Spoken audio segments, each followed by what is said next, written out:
নমস্কার বন্ধুরা, সম্ভবামি যুগে যুগে ইউটিউব চ্যানেলে আপনাদের সকলকে স্বাগত। তাহলে চলুন বন্ধুরা, আজকের এই কাহিনীটি শোনা যাক। 60 বছরের অনিল বাবু, যিনি একটি বেসরকারি কোম্পানিতে কাজ করতেন।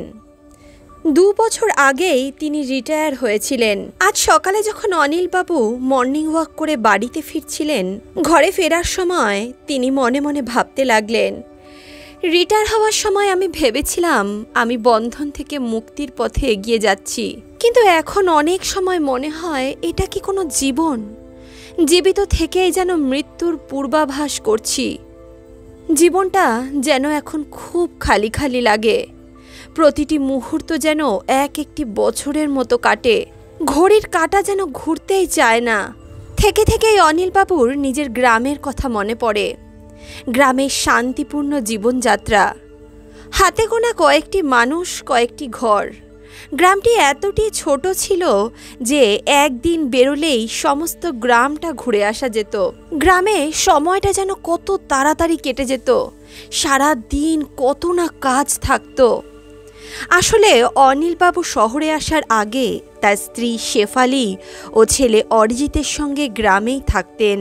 কিন্তু গ্রামে যেহেতু ভালো বিদ্যালয় ছিল না, উচ্চশিক্ষা নেওয়ার মতো ভালো কোনো ব্যবস্থা ছিল না, তাই অনিলবাবু শহরে চলে আসলেন তার ছেলের উচ্চশিক্ষার জন্য।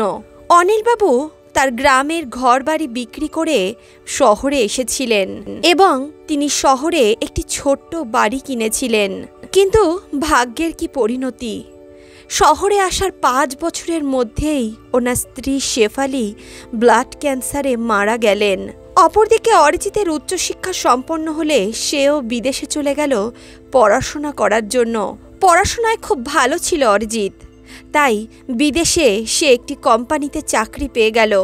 তারপর তারই সঙ্গে কর্মরত ভারতীয় এক কন্যার সঙ্গে অরিজিৎ বিয়ে করে নিল এবং সেখানেই স্থায়ীভাবে নিজের বসতি স্থাপন করে নিল। এত বড় কলকাতা শহরে অনিলবাবু এখন সম্পূর্ণ একা হয়ে গেছিলেন। আগে তবুও ওনার অফিস থাকতো। সকাল সকাল তিনি অফিসে চলে যেতেন এবং অনেক রাত করে বাড়ি ফিরতেন। কিন্তু এখন তো অফিসও নেই। সারা দিন তাকে ওই ঘরের ভিতরে একা থাকতে হতো। আজ যখন তিনি সকালে মর্নিং ওয়াক করে বাড়িতে ফিরছিলেন, হঠাৎই অনিলবাবুর ফোনটা বেজে উঠল। অনিলবাবু ফোন তুলে হ্যালো বললেন। ফোনের ওপার থেকে আওয়াজ আসলো, বাবা, আমি অরিজিৎ বলছি। অনিলবাবু বলতে লাগলেন, অরিজিৎ, তুমি কেমন আছো বাবা? আমার নাতি নাতনি কেমন আছে? আমার বৌমা কেমন আছে? অনিলবাবু এক নিঃশ্বাসে সমস্ত কথা বলে দিলেন। অরিজিৎ ফোনের ওপার থেকে বলল, বাবা, তুমি কেমন আছো? তোমার শরীর কেমন আছে? ওখানে সব কিছু ভালো আছে তো? উত্তরে অনিলবাবু বললেন, আর শরীর, ঈশ্বরের কৃপায় চলে ফিরে বেড়াচ্ছি। এখন তো ভগবানের কাছে এটাই প্রার্থনা করি, হাত রথ ঠিক থাকতে থাকতে যেন তিনি আমাকে ওনার কাছে নিয়ে যান। যাক, এসব কথা থাক। তুমি বলো, আজকে হঠাৎ তোমার আমার কথা কিভাবে মনে পড়ে গেল? আজ এতদিন পর বাবার কথা মনে পড়ল তোমার? অরিজিৎ বলতে লাগলো, আরে বাবা, সারাদিনের কর্মব্যস্ততায় এক্সট্রা কিছু করার কথা মনেই থাকে না। অনেক দিন ধরে ভাবছি তোমাকে ফোন করব, তোমার সঙ্গে একটু কথা বলবো, কিন্তু দেখো সারাদিন পর যখন বাড়িতে ফিরি আর মনেই থাকে না। অনিলবাবু বললেন, এ কথা তো তুমি ঠিকই বলেছ। যেমন যেমন মানুষের পদোন্নতি হয় তেমন তেমন তার কাজের চাপও বাড়তে থাকে। অরিজিৎ বলতে লাগলো, বাবা, আমি তোমাকে একটা কথা বলতে চাই, তুমি কিছু মনে করবে না তো? উত্তরে অনিলবাবু বলল, কি মনে করব বাবা? তুমি কি বলবে আমাকে বলতে পারো। অরিজিৎ বলল, দেখো বাবা, তুমি ওখানে একা থাকো। অত বড় শহরে, অত বড় বাড়িতে তোমাকে একা থাকতে হয়, আর আমরাও এখানে ঠিকভাবে থাকতে পারি না। সব সময় তোমারই চিন্তা লেগে থাকে। তুমি কি করছো, কি খাচ্ছ, তুমি অসুস্থ হচ্ছ না তো? এত কিছু চিন্তার মধ্যে আমি ঠিকভাবে কাজকর্মও করতে পারি না। তাই আমি বলছিলাম কি, তুমি আমাদের সঙ্গে এখানে আমেরিকায় চলে আসো। তোমার নাতি নাতনিরাও সব সময় তোমার কথা বলে। তুমি যদি এখানে চলে আসো তাহলে তাদেরও ভালো লাগবে, তাদের একটা খেলার সঙ্গী হবে, আর তোমারও দিনটা ভালোভাবেই কেটে যাবে। ওখানে তো সারা দিন তোমাকে একাই থাকতে হয়। অনিলবাবুর তার ছেলের কথা যুক্তিসঙ্গত মনে হলো। তিনি তার ছেলেকে বলতে লাগলেন, বাবা অরিজিৎ, তুমি তো ঠিকই বলেছ, আমারও এটাই ইচ্ছা, আমারও একা একা থাকতে আর ভালো লাগে না বাবা। অনিলবাবুও তার ছেলেকে নিজের সম্মতি জানালেন। তখন অনিলবাবুর ছেলে বলতে লাগলো, দেখো বাবা, তুমি যদি এখন আমাদের সঙ্গে এখানে চলে আসো তাহলে কলকাতার ওই বাড়িটা কি হবে? ওই বাড়িটার তো এখন কোনো প্রয়োজন নেই। আর তাছাড়া দেখো, আমি এখানে সেটেল হয়ে গেছি, আমি তো আর ওখানে থাকতে যাব না। শুধু শুধু আর ওখানের বাড়িটা রেখে কোনো লাভ নেই। আমি বলি কি, তুমি ওই বাড়িটা বিক্রি করে দাও। বাড়ি বিক্রি করার কথা শুনে অনিলবাবু খুবই দুঃখিত হয়ে গেলেন, কারণ ওই বাড়ির সঙ্গে ওনার স্ত্রীর অনেক স্মৃতি জড়িয়েছিল। ওই ঘরবাড়ির সমস্ত জিনিস ওনার স্ত্রী নিজের হাতে সাজিয়েছিলেন। তারপর অনিলবাবু ভাবতে লাগলেন, তিনি যদি ওনার ছেলের সঙ্গে আমেরিকায় চলে যান তাহলে এই ঘরবাড়ির কি হবে? কে দেখে শুনে রাখবে, কে যত্নআত্তি করবে? এমনটা ভেবেই তিনি পরদিন পেপারে বিজ্ঞাপন দিয়ে দিলেন ওনার বাড়ি বিক্রির জন্য। 2-3 সপ্তাহের মধ্যেই বাড়ি বিক্রির জন্য লোক চলে আসলো। কয়েকজন দেখার পর একজনের ওই বাড়িটি খুবই পছন্দ হয়ে গেল। 2 মাস পর অরিজিৎ দেশে আসলো। তারপর বাড়ি বিক্রি করার সমস্ত অর্থ সে নিজের কাছে নিয়ে নিল। অনিলবাবু রিটায়ারমেন্টের পরে ব্যাংকে যে এফডি করে রেখেছিলেন সেই এফডিগুলোও ভাঙিয়ে নিজের কাছে সমস্ত অর্থ রেখে নিল। কলকাতার সমস্ত সম্পত্তি বিক্রি করার পর এখন তারা আমেরিকায় যাওয়ার জন্য প্রস্তুতি নিচ্ছিল। সঠিক সময়ে তারা এয়ারপোর্টে পৌঁছে গেল। অরিজিৎ অনিলবাবুকে বলতে লাগলো, বাবা, তুমি এখানে বাইরে সোফায় বসো, এয়ারপোর্টের ভেতরে আমি গিয়ে সমস্ত চেকিং কমপ্লিট করছি। ঠিকঠাকভাবে সমস্ত চেকিং হয়ে গেলে তারপরে আমি তোমাকে ডেকে নিয়ে যাব ভেতরে। অনিলবাবু তখন এয়ারপোর্টেই একটি সোফার উপরে গিয়ে বসে পড়লেন। দেখতে দেখতে অনিলবাবু অতীতের স্মৃতিতে হারিয়ে গেলেন। এক এক করে ওনার জীবনের পাতা উল্টাতে লাগলেন। যেই বাড়িটি ওনার স্ত্রী এত শখ করে বানিয়েছিল সেই বাড়িটি বিক্রি করার সময় ওনার চোখে জল চলে এসেছিল। শহরে আসার পর অনিলবাবু ওনার স্ত্রী শেফালিকে বলেছিলেন, দেখো শেফালি, আমরা কোথাও ভাড়া নিয়ে নিই। কিন্তু ওনার স্ত্রী তাতে রাজি হলেন না। তিনি বলতে লাগলেন, ভাড়া নিয়ে হয়তো আমরা আমাদের বর্তমানটাকে ভালো করতে পারবো, কিন্তু আমাদের ভবিষ্যতের কি হবে? বৃদ্ধ বয়সে তো আমরা ভাড়া থাকতে পারবো না। তখন যদি মাথার উপর ছাদ থাকে তাহলে যেভাবে সেভাবে আমাদের জীবন ঠিক কেটে যাবে। তিনি বলতে লাগলেন, দেখো, যেমনই হোক না কেন লোন নিয়ে হলেও একটা ছোট ফ্ল্যাট অথবা একটা ছোট বাড়ি বানিয়ে নাও। কত যত্ন করে আমরা দুজনে এই বাড়িটি বানিয়েছিলাম, কত স্বপ্ন দেখেছিলাম আমরা, কিন্তু ভাগ্যের কি পরিহাস, কয়েক বছরই সে এই বাড়িতে থাকতে পারল। হঠাৎই এক রাত্রে তার শরীর এত খারাপ হয়ে গেল যে সে নিঃশ্বাসই নিতে পারছিল না। তাড়াতাড়ি হসপিটালে ভর্তি করা হলো তাকে। পরীক্ষা নিরীক্ষার দ্বারা জানা গেল তার ব্লাড ক্যান্সার হয়েছে। কিছুদিনও সময় দেয়নি সে আমাদেরকে। কত তাড়াতাড়ি আমাদের ছেড়ে চলে গেল সে। কত তাড়াতাড়ি সে আমাকে একা রেখে এই পৃথিবী থেকে চলে গেল। ছেলের কথা চিন্তা করে দ্বিতীয় বিবাহ করিনি। মনে সবসময় একটাই ভয় লেগে থাকতো, যদি সৎ মা এসে আমার ছেলেকে ঠিকভাবে যত্ন না করে, সে যদি আমার ছেলেকে মেনে না নিতে পারে। এই সমস্ত কিছু ভেবে দ্বিতীয় বিবাহ করিনি। একাই সমস্ত সংসার সামলেছি, ছেলেকে বড় করলাম। তারপর তো ছেলে বিদেশে চলে গেল পড়াশোনা করতে। যতদিন ছেলের সঙ্গে ছিল তবুও দিনটা কেটে যেত, কিন্তু যখন থেকে ছেলে আমাকে ছেড়ে চলে গেল তখন থেকে আমি খুবই একা হয়ে গেছিলাম। কোথাও মন লাগতো না, ঘরে আসতেও ভালো লাগতো না। ঘরবাড়ি দেখে মনে হতো যেন ঘরগুলো আমাকে গিলে খেতে যাচ্ছে। অনিলবাবু রান্নাবাড়ি একাই করতেন আর একা একাই খেতেন। প্রতিদিন খাওয়ার সময় তিনি নিজেকে খুবই একা অনুভব করতেন। ঘরের কাজবাজের জন্য একজন কাজের মহিলা ছিলেন, তিনি টুকটাক কাজ করে দিতেন। সেও বা কতক্ষণের জন্য আসতো, জোর 20-25 মিনিট, তারপর তো সেও চলে যেত।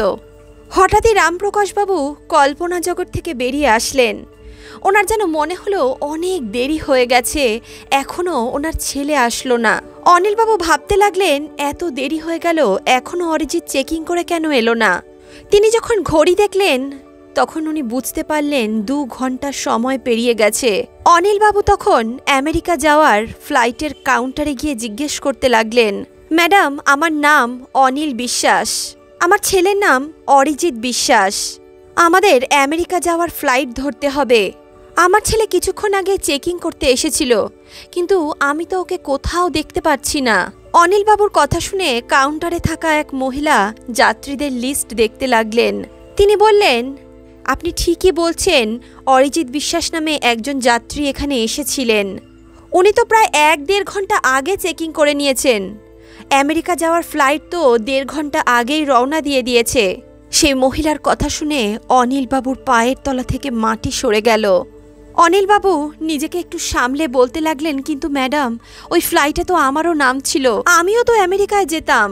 তখন সে মহিলা বলতে লাগলো, দেখুন স্যার, এমনটা হতে পারে না।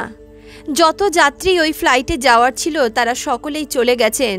আর দেখুন, এই লিস্টে আপনার নামও নেই। যদি কোনো যাত্রী প্লেনে না বসে তাহলে আমাদের তরফ থেকে ঘোষণা করা হয়। সে মহিলার কথা শুনে অনিলবাবু কাঁপা কাঁপা স্বরে বলতে লাগলেন, তাহলে কি আমার ছেলে আমাকে ছেড়েই আমেরিকা চলে গেল? তার মানে সে আমার টিকিটই কাটেনি। এটা কেমন ধরনের প্রতারণা? অনিলবাবুর মাথার উপরে যেন বজ্রাঘাত পড়ল। হঠাৎই ওনার মাথা ঘুরে গেল এবং তিনি মাটিতে বসে পড়লেন। উনি কিচ্ছু ভাবতে পারছিলেন না, উনি কোনো কিছু চিন্তা করার পরিস্থিতিতেই ছিলেন না। অনিলবাবুর মনে বারবার একটা কথাই আসছিল, এ কি সেই ছেলে যাকে পড়াশোনা শেখানোর জন্য, যাকে এত বড় করার জন্য, ভালো করে মানুষ করার জন্য নিজের সর্বস্ব ত্যাগ করে দিয়েছি? নিজের সুখ, শান্তি, নিজের খুশির কথা একবারও চিন্তা করিনি। শেফালি আমাকে সব সময় বলতো, বৃদ্ধ বয়সের জন্যে আমাদের কিছু সঞ্চয় করে রাখা উচিত। কিন্তু আমি তাকে সব সময় গর্বের সঙ্গে একটাই কথা বলতাম, আরে শেফালি, আমাদের তো একটা মাত্র ছেলে। আমরাই যদি ওর সুখ সুবিধার খেয়াল না রাখি তাহলে কে রাখবে বলো?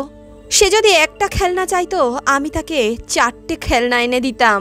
ওকে বিদেশে পড়তে পাঠানোর জন্য আমি গ্রামের শেষ জমিটুকুও বিক্রি করে দিয়েছিলাম। তা সত্ত্বেও যখন টাকা পূর্ণ হয়নি তখন কত লোকের কাছে হাত পেতেছিলাম।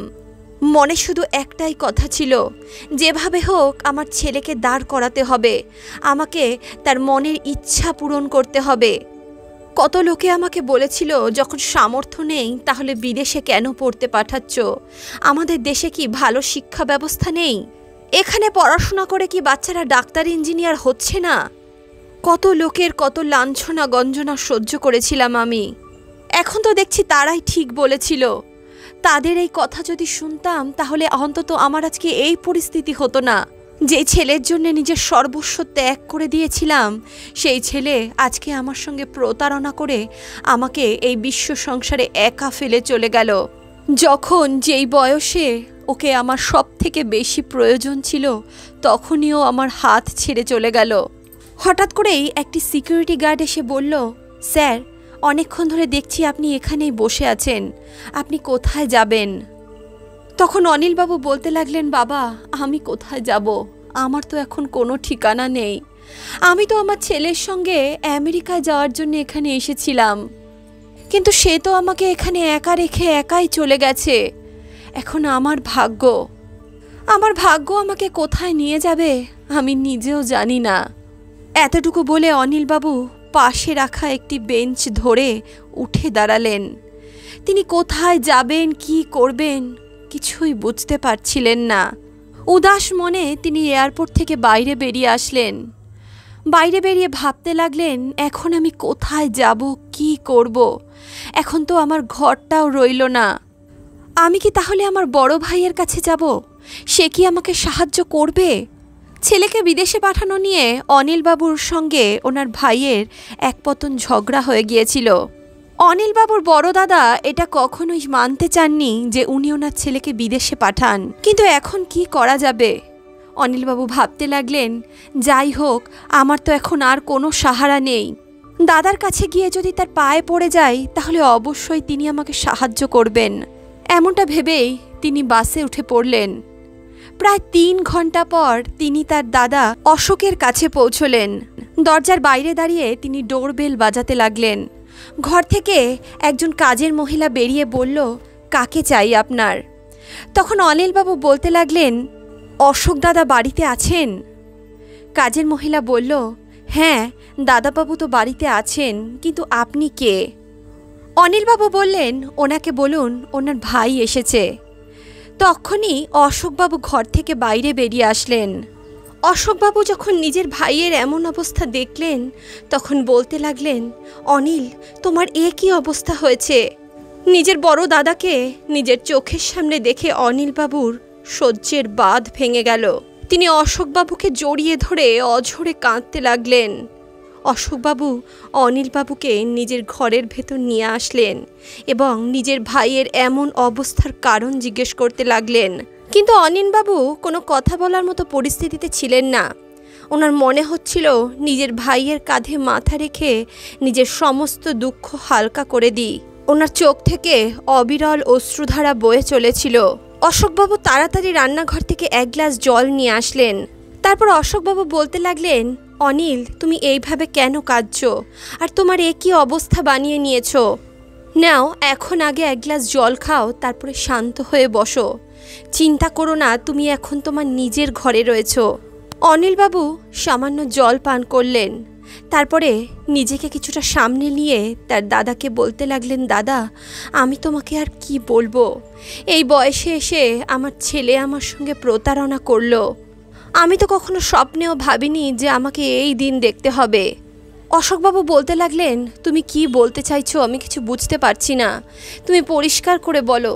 তোমার এই অবস্থা দেখে আমি তো আর থাকতে পারছি না। আমার মনে হাজার রকম প্রশ্ন উঠছে। অশোকবাবু যখন এইভাবে তার ভাইকে জিজ্ঞেস করলেন তখন অনিলবাবু সমস্ত ঘটনা তার দাদার কাছে বলে দিলেন। অশোকবাবু অনেক মন দিয়ে ওনার সমস্ত কথা শুনছিলেন এবং দীর্ঘশ্বাস ফেলছিলেন। অশোকবাবু তখন বলতে লাগলেন, অনিল, তুমি তোমার ছেলেকে পড়াশুনো শেখানোর জন্য নিজের সমস্ত কিছু ব্যয় করে দিয়েছিলে।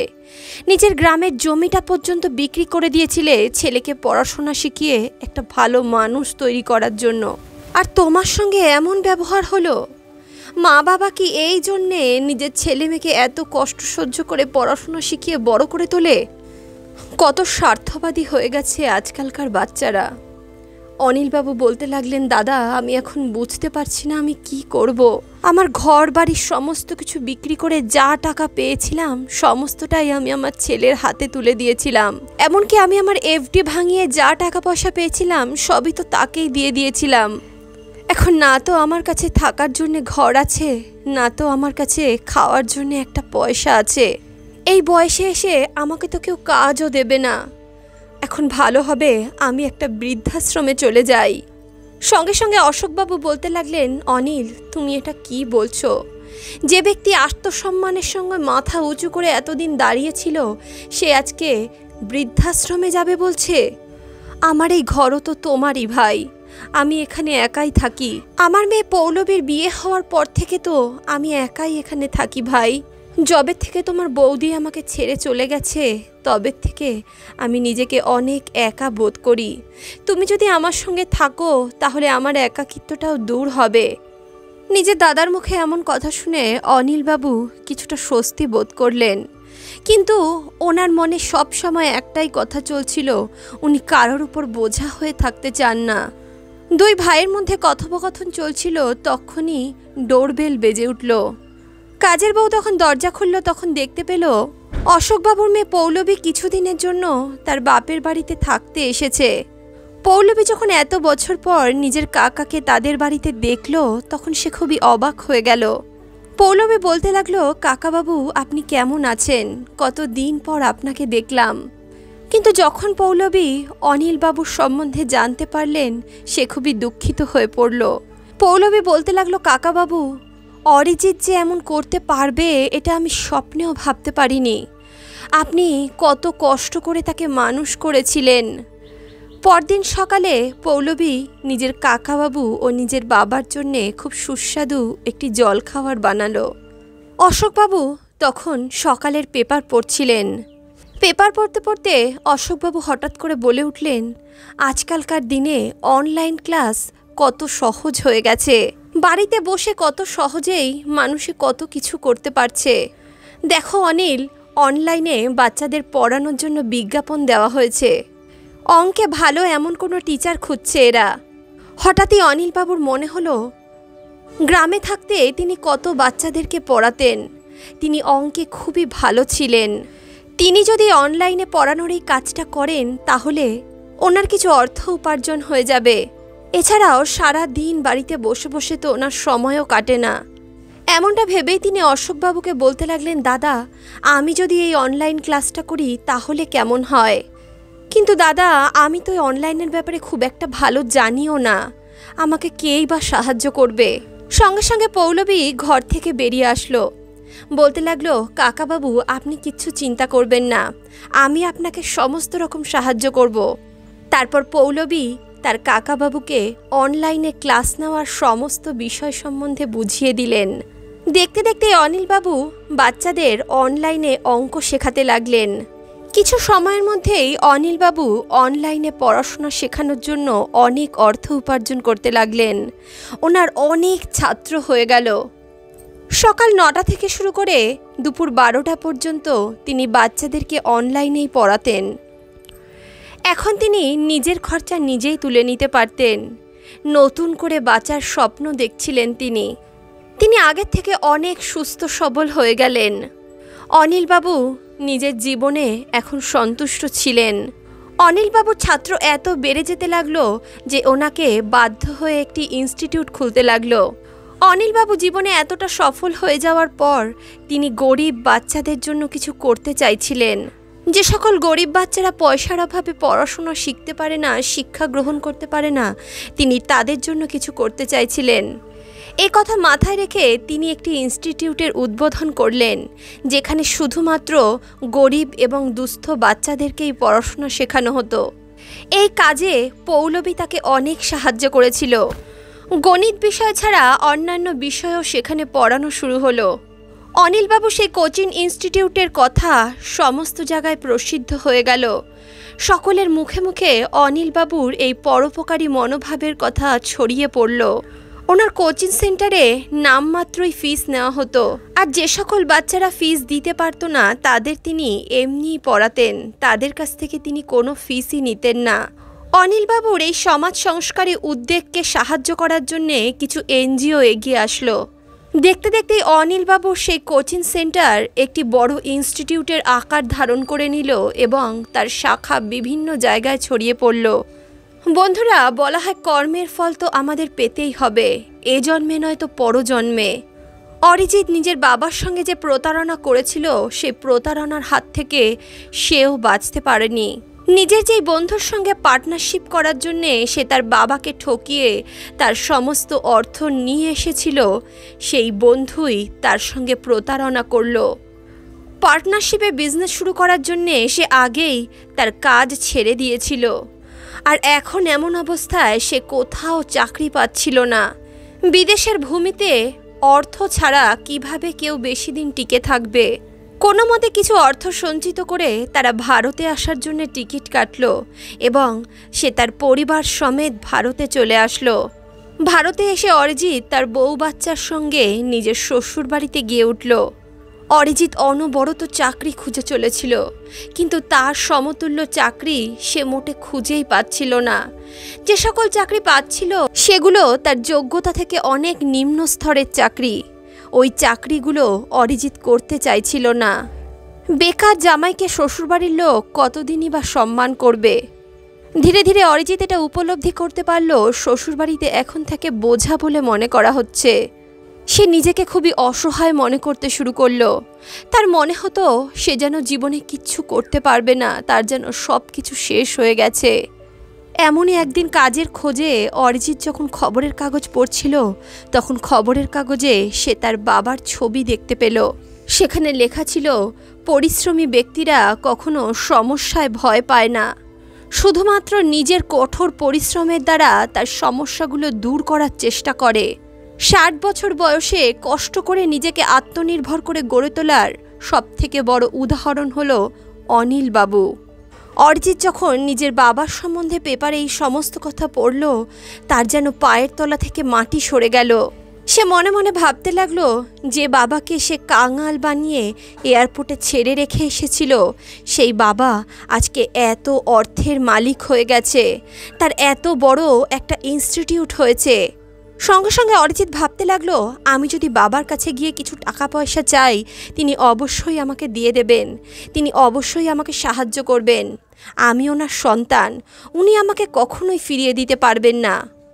এমনটা ভেবেই সে তার স্ত্রীর সঙ্গে পেপারে লেখা ঠিকানায় পৌঁছে গেল। সেই ঠিকানার সামনে গিয়ে দেখল সেখানে বড় একটি ইনস্টিটিউট রয়েছে। ইনস্টিটিউটের গেটের সামনে দুদিকে দুটো দারোয়ান দাঁড়িয়ে রয়েছে। অরিজিৎ তখন দারোয়ানকে বলতে লাগলো, আমি অনিল বিশ্বাসের সঙ্গে দেখা করতে চাই। তখন গার্ড বলতে লাগলো, আপনি কে, আপনার নাম এবং পরিচয় বলুন। অরিজিৎ বলল, আমি অনিল বিশ্বাসের ছেলে। তখন গার্ড তাদেরকে অফিসে বসিয়ে অনিলবাবুকে ডাকতে চলে গেলেন। যখনই অনিলবাবু অফিসে আসলেন তখন অরিজিৎ তার বাবাকে দেখে অবাক হয়ে গেল। যে পিতাকে সে অসহায় অবস্থায় ফেলে রেখে এসেছিল, সেই পিতাকে দেখতে এখন অত্যন্ত আত্মনির্ভরশীল মনে হচ্ছে। ওনাকে দেখে আত্মবিশ্বাসে পরিপূর্ণ মনে হচ্ছে। যখনই অনিলবাবু অফিসে প্রবেশ করলেন সঙ্গে সঙ্গে অরিজিৎ তার পা ধরে বসে পড়ল। হঠাৎ করে অনিলবাবু নিজের ছেলেকে এভাবে তার পায়ের উপর এসে পড়তে দেখে অবাক হয়ে গেলেন। তখনই অরিজিৎ বলতে লাগলো, বাবা আমাকে ক্ষমা করে দাও, আমি অনেক বড় ভুল করে ফেলেছি। আমি মিথ্যাচার করে, তোমাকে প্রতারিত করে তোমার ঘর বাড়ি বিক্রি করে দিয়েছি। আমি তোমাকে ঠকিয়েছি বাবা, কিন্তু ঈশ্বর আমাকে এর সাজা দিয়েছেন। যে কারণে আমি আপনাকে প্রতারিত করেছিলাম, আপনার সমস্ত অর্থ নিয়ে আপনাকে এভাবে ফেলে রেখে চলে গেছিলাম, সেখান থেকে আমিও প্রতারিত হয়েছি। তারা আমার সমস্ত টাকা পয়সা নিয়ে আমাকে সর্বহারা করে দিয়েছে। বাবা এখন তুমিই আমার ভরসা। নিজের ছেলের মুখে এমন কথা শুনে অনিলবাবু বলতে লাগলেন, বাবা ঈশ্বরের লাঠিতে আওয়াজ হয় না, কিন্তু ঈশ্বরের লাঠি যখন পড়ে তখন মানুষের সর্বস্ব হারিয়ে যায়। আর রইল বাকি আমার কথা, তুমি যা আমার সঙ্গে করেছো তার জন্য আমি তোমাকে কখনো ক্ষমা করতে পারবো না। তুমি একজন বৃদ্ধ পিতার বিশ্বাস ভঙ্গ করেছো। এখানে আমাকে একা মরার জন্য ফেলে যাওয়ার আগে তুমি আমার কথা একবারও ভাবোনি। আরে তুমি অন্তত একবার এটা তো ভাবতে পারতে তোমার বৃদ্ধ পিতা কোথায় থাকবে, কি খাবে। আজকে যদি আমার দাদা না থাকতো তাহলে তো আমি পথে পথে ভিক্ষা করে বেড়াতাম। তখনই অনিলবাবুর বৌমা মিথ্যে চোখের জল বার করে বলতে লাগলো, বাবা যা হওয়ার তো হয়ে গেছে, পুরনো জিনিস ভুলে যান, আমরা তো আর পুরনো দিনটাকে ঠিক করতে পারবো না। কিন্তু বাবা আপনি জানেন না আমরা কত বিপদের মধ্যে দিয়ে যাচ্ছি। বাচ্চাদের পড়াশোনার ফিস দিতে পাচ্ছি না, স্কুলের ফিস বন্ধ হয়ে রয়েছে, প্রায় 2-3 মাস হয়ে গেল। বাবা যদি আপনি আমাদের কোনো সাহায্য করে দিতেন তাহলে আমাদের এই বিপদ রক্ষা হতো। তখন অনিলবাবু বলতে লাগলেন, দেখো বাবা অরিজিৎ, আমি একবার তোমার দ্বারা প্রতারিত হয়েছি, দ্বিতীয়বার আমি এই ভুল করব না। আমি তোমাকে কোনো সাহায্য করতে পারবো না। রইল বাকি আমার নাতি নাতনির কথা, আমার যা কিছু আছে সব কিছু তাদেরই থাকবে। প্রতি মাসে আমি তাদের পড়াশোনার খরচা বাবদ কিছু অর্থ তোমাদেরকে পাঠিয়ে দেব। রইল বাকি তোমাদের কথা, আমি যদি বৃদ্ধ বয়সে এই জায়গায় পৌঁছতে পারি তাহলে তোমার তো এখন অনেক অল্প বয়স। কষ্ট করো আর নিজের অর্থ নিজে উপার্জন করো, নিজের জীবন কিভাবে কাটাতে হবে সেটা নিজে বুঝে নাও। দ্বিতীয়বার আর তোমার জন্য আমার কাছে সাহায্য চাইতে আসবে না। এখন আমার ক্লাসের সময় হয়ে গেছে, আমি আর তোমার সঙ্গে কথা বলার জন্য এখানে দাঁড়িয়ে থাকতে পারবো না। অরিজিৎ অবাক হয়ে নিজের পিতার দিকে তাকিয়ে রইল। তারা আর কিছু বলার আগে অনিলবাবু সেখান থেকে বেরিয়ে গেলেন এবং নিজের ক্লাসে ঢুকে পড়লেন। অরিজিৎ মাথা নিচু করে সেখান থেকে বেরিয়ে গেল। এখন তাদের কাছে অনুশোচনা করা ছাড়া আর কোনো রাস্তা রইল না। বন্ধুরা, পিতা স্বর্গের সমান, ধর্মের আরেক নাম হলো পিতা। আমাদের যত ধরনের তপস্যা, যত ধরনের সাধনা, কোনো কিছু পাওয়ার জন্য যত প্রচেষ্টা, সব কিছুরই আরেক নাম হলো পিতা। পৃথিবীতে যত দেবতা আছে, যত শক্তি আছে, সবার ওপরে পিতা। বলা হয় জননী জন্মভূমি, আমরা যে স্বর্গকে চিনি সেই স্বর্গর থেকেও মহান। বন্ধুরা, বাবার মতো শ্রেষ্ঠ পুরুষ পৃথিবীতে দ্বিতীয় আর নেই। মায়ের মতো শ্রেষ্ঠ বন্ধু পৃথিবীতে আর একটা খুঁজে পাওয়া যাবে না। তাই বন্ধুরা, নিজের পিতামাতাকে সবসময় সম্মান করুন। বৃদ্ধ বয়সে তাদের আপনাদের খুবই প্রয়োজন, সেই সময় তাদের হাত ছেড়ে দেবেন না। তখন তাদের হাতটা শক্ত করে ধরে রাখার সময়। তাহলে বন্ধুরা, আজকের এই কাহিনী, আজকের এই প্রসঙ্গ আপনাদের কেমন লাগলো অবশ্যই কমেন্ট বক্সে লিখে জানাবেন। ভিডিওটি ভালো লাগলে অবশ্যই ভিডিওটিতে একটি লাইক করুন, বন্ধু বান্ধব আত্মীয় পরিজনের সঙ্গে ভিডিওটি শেয়ার করুন, আর অন্তর্মন থেকে বলুন রাধে রাধে।